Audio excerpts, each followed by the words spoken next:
Hello there, everyone, and thank you so much for joining us today for one of our forward-focused webinars here at the Retirement Group. My name is Samantha, and I am in Client Services. I moderate these weekly webinars. Welcome. In just a minute, we're going to be joined by our Senior Advisor, Wesley Boudreaux, and he's going to be speaking to Ford employees about Roth conversions. But before I bring Wesley out, I would like to very quickly remind you that although we work very closely and have many clients of both active and retired nature at Ford, we are not affiliated nor endorsed whatsoever by Ford. The Retirement Group is a completely independent group of financial advisors, so please keep that in mind. I just had to mention it. And after Wesley's presentation, I will rejoin him very quickly to ask him any of the questions you may have entered into the Q&A chat throughout his presentation. Please feel free to ask away if you find you have a question while he's speaking. It's completely anonymous, and I will ask Wesley to answer as many questions as he can, time permitted, of course. And with all of that boring stuff out of the way now, I'm going to now turn off my camera so Wesley can get started on his presentation. Hey, Wesley. All right. Thank you for that introduction, Samantha. And yeah, like she said, we're going to be talking about Roth conversions today, or some different ways to actually fund a Roth as well. That question you see on the screen right there, when's the right time to convert to a Roth? Really, it's going to be dependent upon each individual circumstance and situation. But I like to tend to review with clients and prospects closer to the end of the year, maybe October, November, if we're looking at doing Roth conversions, especially in retirement, because a lot of times we know most of the years behind us, there's less surprises and gotchas. God forbid you do a big conversion in January, then all of a sudden, let's say in August, down the south, maybe you get a hurricane, or maybe there's something else, a natural disaster. You need to do a roof repair, something like that. And the only way to get it is to tap into your IRA or 401k. Now, you may have kicked yourself up into a higher tax bracket. So that's one reason why we like to wait towards the end of the year for those as well. So just get that out of the way. And we'll also focus on, we'll go through this, talk about some different options, and give you a quick refresh on who the Retirement Group is. But we have been working with Fortune 500 companies for over 30 years at this point. So first and foremost, Roth conversions. So first off, a Roth conversion is going to be actually converting pre-tax money over into a Roth IRA.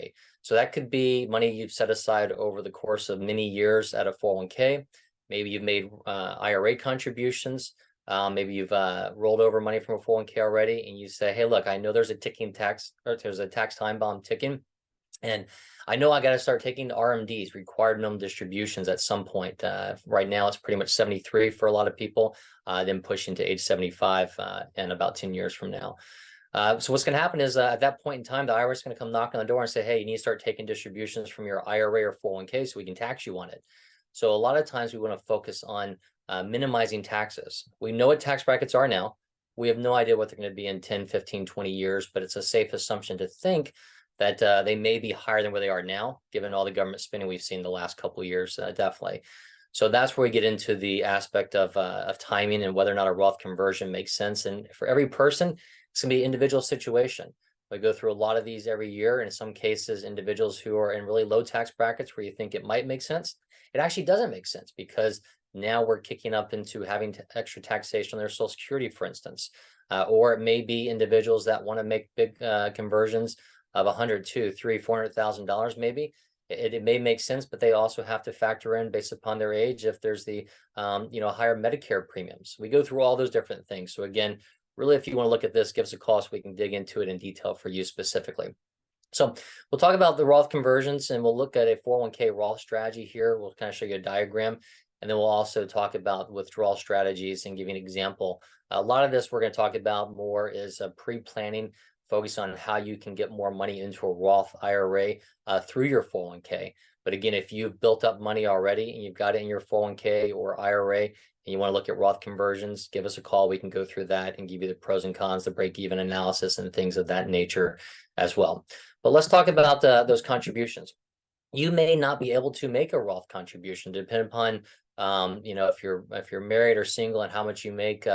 For a joint, it kind of cuts off around the $220,000 level. For individual, around the $150,000 level. It kind of graduates in there. But if you make too much money, you may not be able to make a Roth contribution. And even if you could, those Roth contributions are $6,500 for 2023, $7,000 for 2024. Not a high amount. A lot of people want to put more aside into that Roth, that tax-free growth account, so they can maximize those benefits for themselves. And then they're beneficiaries as well down the road once they pass away. So if you want to put more than that, one of the ways of doing it is to fund your 401k or fund a traditional IRA and get that money in there. So going back to those individuals I mentioned, somebody who, let's say maybe somebody who's single makes $200,000, they can't make a Roth contribution, but they can make an IRA contribution. Whether or not they're participants at a 401k plan would help determine if that's tax deductible or not. But in this case, if they want to get that through Roth IRA, it doesn't matter if it's tax deductible, they're probably not going to take that deduction. So what would happen is, let's say that person for 2024 wants to put in $7,000 into a traditional IRA. They don't get a tax deduction on it right now, so it doesn't really help them on the tax benefits now, but they'll turn around and they will actually convert that over from that traditional IRA over to a Roth IRA.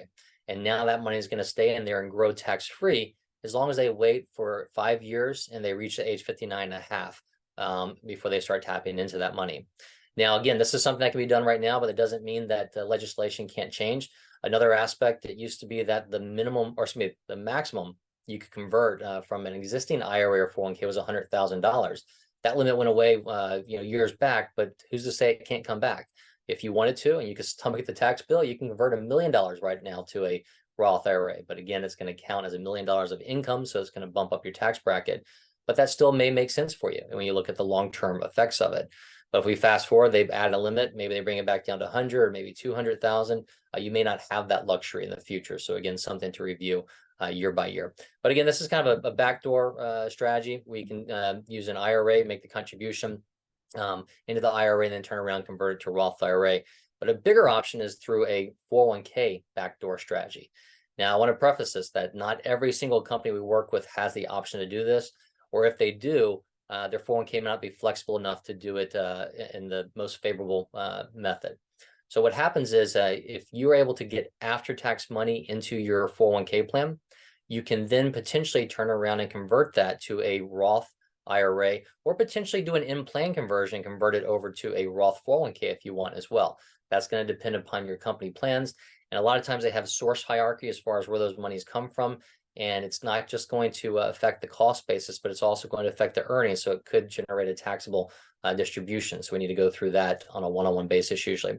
But the maximum contribution across the board for a 401k is going to be $66,000 in 2023, and it's bumped up by $3,000 to $69,000 in 2024.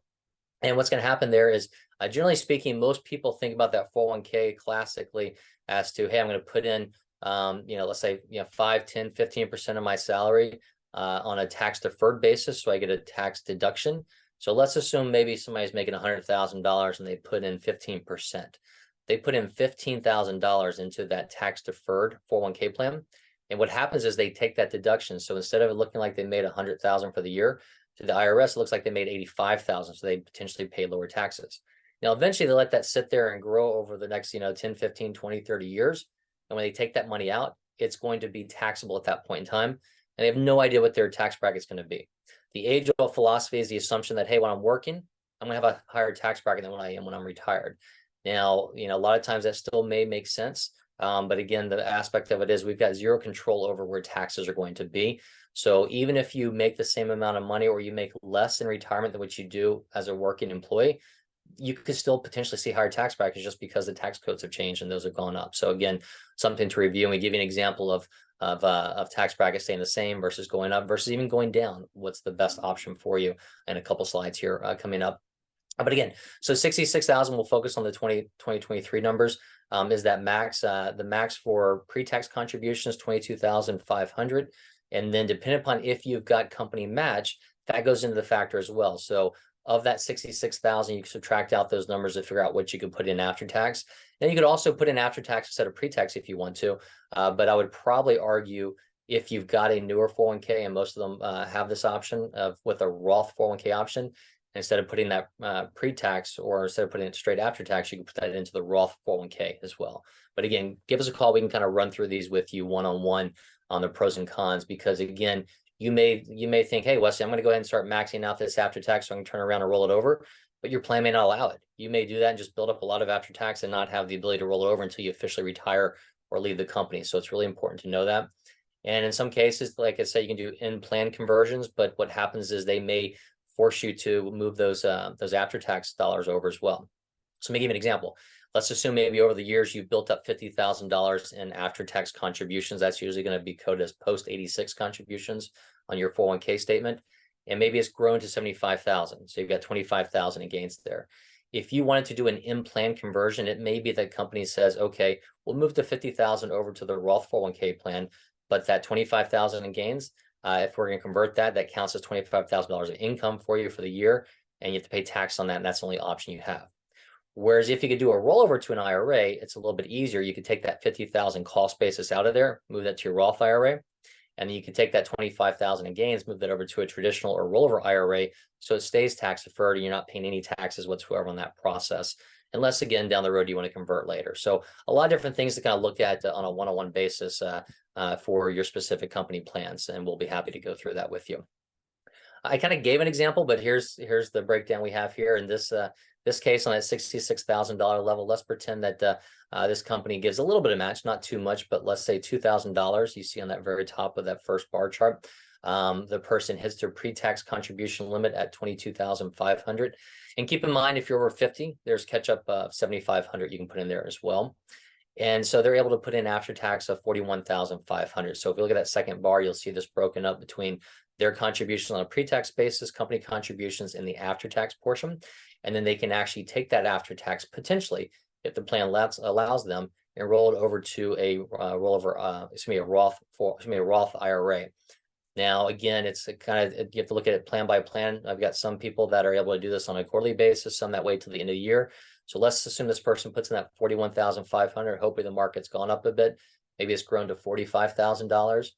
That growth, that $3,500, that would be taxed if you took it out, or what you would do is in this case you would roll that over to a rollover IRA, so you don't pay taxes on it. Okay. Now, as far as the taxation on withdrawals, again, fast forward. Let's assume you've got that 401k or an IRA. For the most part, you set that up on a tax deferred basis. That's the original intent or benefit of these things. They let you let your assets grow more quickly because they're not getting taxed as they grow and they compound. But eventually, when you take that out, you're paying taxes on that. And if you take out an IRA or 401k before age 59.5, you're also potentially paying a 10% penalty on that. There are some different rules around that we go through with our retirement planning webinars, but one key one to remember is mostly with 401ks, if you retire the year you turn 55 or later, you can access the funds from that 401k potentially without that 10% penalty. So very important to be aware of that, especially if you're talking to an advisor and you're between 55 and 59.5, and they're telling you to roll everything over to an IRA. They're probably not focused on your best interest. So again, give us a call. We'll be happy to go through your specific situation if you're transitioning. And then fast forward, like I said before, the RMD is going to kick in at age 73 or potentially 75 for those of us that are younger. And what's going to happen is that's when the IRS is going to come knock on the door, say you have to start taking this money out, and we're going to start taxing you on it. So the question becomes, do I actually want that tax deferred and pay taxes at retirement, or have my beneficiaries pay taxes when I pass away, if I'm leaving some to them, hopefully? Or would I rather get some of that into tax-free growth, so it grows tax-free, I don't have to worry about the taxes ever again, and it helps me minimize my potential tax bracket. This is where we go through a Roth conversion strategy every year with our clients and prospects, letting them see how this plays out over the course of the next 10, 15, 20 years or so, especially let's say somebody retires at 60, 62, they've still got another 10, 12, 13 years ahead of them where they don't have to take withdrawals. So Roth conversions become a very good playing factor in that aspect, and especially under the age 65, so we don't have to worry about IRMA, which is going to be potential higher Medicare premiums as well. So again, everybody's going to be different. There's no one size fits all solution, but it's worth reviewing, obviously. And as far as reviewing, here's a quick example we kind of put together earlier in the year to try and make it simple to see, okay, let's assume I wanted to do a conversion. This is not assuming that we've put in after tax into a 401k. This is saying, hey, let's say I've got a $500,000 IRA or a $500,000 401k, and I'm retired. I want to convert $50,000 of it so that I can get that into a Roth IRA, growing tax-free for the rest of my life, or potentially for my beneficiaries.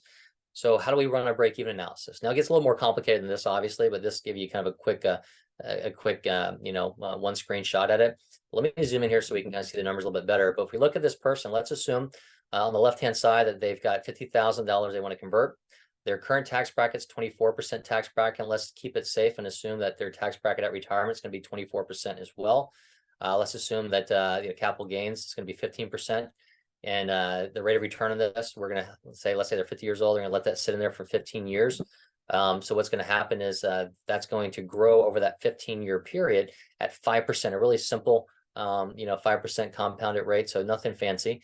And it's going to cost them $12,000 in taxes, because again, that 50,000 at 24%, so 12,000. So the question is, okay, am I better off the next 15 years, assuming we get that 5% growth rate, which again is an assumption, could be higher, could be lower. Is it better to do this Roth conversion, or is it better to keep it in the IRA or 401k and then take the money out later? So zooming back in, looking at these options, if we look at that, the Roth option, where if we were to simply convert that, and I'm assuming you're paying the taxes out of pocket in this situation, and over time, that Roth is going to grow over the next 15 years to $103,000, just shy of $104,000. Now, that IRA, if we're looking at taking distributions of it on a 24% basis, you'll see if we're in a 15% tax bracket, it's going to be $88,000, a 24% tax bracket, $78,000, a 30% tax bracket, $72,000. So all lower than $103,000. However, let's factor back in that we took that $12,000 out to pay taxes or out of pocket. So let's assume that, hey, that full amount was growing at that 5% rate. So in this case, if your tax bracket dropped to 15%, which is a hypothetical tax bracket, you would actually be better off by not converting in this situation. You see that's 110,000 versus the 104. But if you were in the same tax bracket or a higher tax bracket, it becomes pretty clear that it makes more money in that Roth conversion than what it does in that IRA, and then you turn around and taking distributions from it at that same tax bracket. Again, that's a moving target. We have no idea where tax brackets are going to be, but again, I think it's a safe assumption if you think your income is going to be roughly the same. Your tax brackets can probably be the same, if not higher. Even if your income goes down, we may see higher tax brackets because it all depends upon how we're going to be funding, all the spending we've been doing over the last couple of years or so. So again, something to review and look at on a one-on-one basis here. And again, it's not just for you. If you're looking at leaving something to your beneficiaries, focus on that as well, because unfortunately, a lot of times when we pass away, our kids are, maybe in their 50s or so at that time, maybe 60s. But they may still be working, so they may be forced to take a distributions on top of already a high income tax bracket, which could kick that up even more. So they are losing more of your money versus if you had a Roth IRA. So to kind of wrap it up again, like I said, a lot of this is on an individual one-on-one basis. There's not a one size fits all, but in general, a lot of times we want to wait till the end of the year to look at Roth conversions so we can avoid any potential mistakes, because there is no recharacterization option anymore. And the best way to do this is by running that cash flow analysis we've talked about before. Right now, about 3/4 of Americans over 50 don't have a written plan. If you can spend about 10 minutes with us, we'll gather some data from you. Items like when you want to retire, what have you saved so far, Social Security estimates, things like that. What are you looking to spend in retirement? We can run that full cash flow analysis for you. And then we can tie in Roth conversions to show you if that's a strategy that needs to be layered in there to help both you and your legacy as well. And I know I promised that we usually talk about this in the beginning, but we wanted to kind of save this towards the end for those of you that may have wanted to drop off. But again, the retirement group, we work with many different Fortune 500 companies. We've been doing it for a little bit over 30 years. And for a lot of those companies, our advisors, myself included, have a deep understanding of some of the specific benefits plans. So should you have questions, detailed questions around your benefits plans, whether it be the pension plan, the 401k, healthcare retiree medical benefits, the life insurance continuation benefits, things like that, we can go through all that information with you. We do have offices throughout the country, so rest assured we can probably sit down with you face to face. But honestly, post-pandemic, this day and age, it's very easy to have web meetings, phone calls, emails, whatever your preferred communication is. Just let us know. And I just talked about that cash flow analysis. That's something you need to take us up on if you haven't done so before, or it's been over a year or two since you've done one. We should probably update it. But that's a complimentary, detailed review of your specific plan and your goals to retirement, so we can help you determine if you're on the right path. Should you adjust your savings? Could you retire earlier, or do you need to work longer? We're not going to shy away from telling you that. So we'll get into all that information with you as well. But again, if you have any detailed questions, you can reach us at 800-900-5867. Also, info@theretirementgroup.com. I'll leave a couple of these QR codes up here to see if Samantha's got any questions for us. But one is to get into schedule an appointment with myself or one of the other retirement group advisors. You can get into our calendars and set an appointment up with us. Or again, you can email us for that. And there's one for our LinkedIn page. You can get into our LinkedIn page to get updates on other webinars coming out. If you want to get information on your specific company plans, we can get that over to you as well. So I want to thank everybody for spending a little bit of time. But Samantha, do we have any questions come through before we wrap this up? Hey, Wesley. Yes, let's answer just a couple questions. This first one, which rules apply to inherited Roth IRAs after the Secure Act?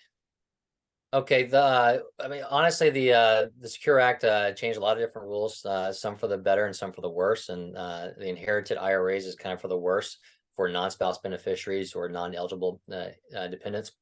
So what happens is the Roth IRA is going to be very similar to what the traditional IRA is going to be. It used to be, you still have a situation, let's say if you pass away, you pass on to your spouse, he or she can just move it over to their IRA or Roth IRA. So no real changes there. If you got a minor child or somebody who's disabled, or maybe a brother or sister leaving it to that's close to your age, less than 10 years younger, they too can potentially stretch that out over their lifetime, so they're not having to take that out immediately. But for most part, if you're passing on to a child, for instance, who's in their working years, it used to be they could stretch those out over their life expectancy, but now it's a 10-year rule. So whether it's the IRA or the Roth IRA, either way, they have to get that out within 10 years. They can take it out, year by year, or they can take it all out at the very end, or whenever they need to. It's up to them.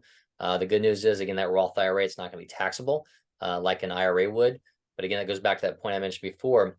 If I could build up my assets and instead of, let's say, leaving $1 million to one of my kids who's working in a high tax bracket, maybe if I could leave them, $500,000 in the IRA and $500,000 in a Roth IRA, then that's going to be a lot better for them because it's going to lower their tax bracket as well.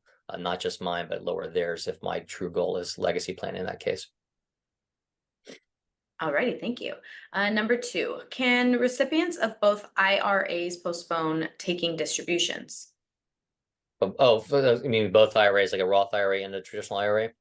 I'm assuming that's what this person. Okay. Yeah, so in that same kind of case I just mentioned, yes and no. For a spousal benefit, then what's going to happen is they can defer taking that. Now, if the individual is already taking RMDs, they have to continue those. So let's assume, let's hope everybody that passed away is past the RMD age and they're past 73 or more. So let's pretend maybe somebody dies at 80 years old. They were already taking RMDs. Those have to continue. So those RMDs keep coming out.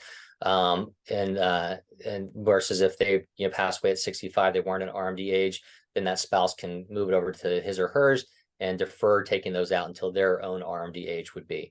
Now, again, in the other situation, if it's a non-spouse beneficiary, it goes under that 10-year rule. Again, if they were taking the RMD already, they have to at least take those out. So in that case, let's say somebody dies at 80 and they give it to their 50-year-old son.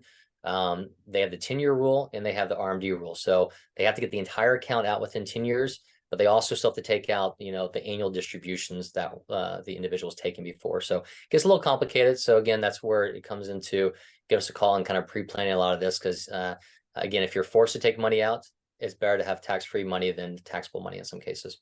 That's right. Alrighty, just 2 more. The third one here, you stated that I must pay taxes right away when I convert to a Roth. What is the break-even point? Yeah, so it's going to depend again. Whenever you do a Roth conversion, in that example we gave you, that 50,000, what you're doing is you're saying, hey, I'm going to move this from an IRA or 401k over to a Roth IRA, and that becomes a taxable event in that year. So whether you do it in January or December 31st, it's going to be that same year, and you have to pay taxes on it when you file your income taxes. So there's really no deferring that in that case. Now, the break even all is going to depend upon what your tax bracket's going to be. I gave an example of that, a safe 5% rate of return. If you have a 5% rate of return, depending upon your tax bracket, it may take 7 years to kind of break even or recoup those taxes you potentially paid. If you're in a higher tax bracket, it may take 8 or 9 years because you've got more taxes to recoup.